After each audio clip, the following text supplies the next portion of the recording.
জামালপুরের দেওয়ানগঞ্জ উপজেলার চর আমখাওয়া ইউনিয়নের সানন্দবাড়িতে এইচএসসি পরীক্ষা সুষ্ঠু, সুন্দর ও নকলমুক্ত পরিবেশে অনুষ্ঠিত করার জন্য প্রস্তুতি সভা অনুষ্ঠিত হয়েছে।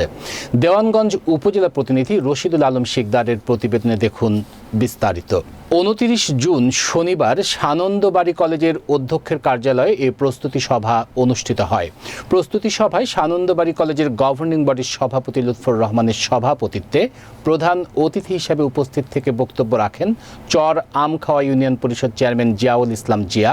সভায় কলেজের অধ্যক্ষ ও কেন্দ্র সচিব সিরাজুল ইসলাম জানান, সানন্দবাড়ি কলেজ ও সানন্দবাড়ি উচ্চ বিদ্যালয় কেন্দ্রে 2024 সালের এইচএসসি পরীক্ষা অনুষ্ঠিত হবে।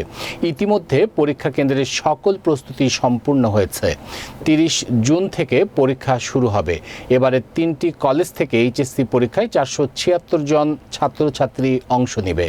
পরীক্ষা কেন্দ্রের সকল প্রস্তুতি সম্পূর্ণ হয়েছে। এ সময় পরীক্ষা যাতে শান্তিপূর্ণ, সুষ্ঠু, সুন্দর ও নকলমুক্ত পরিবেশে হয় তার জন্য উপস্থিত সকলের সহযোগিতা কামনা করেন তিনি।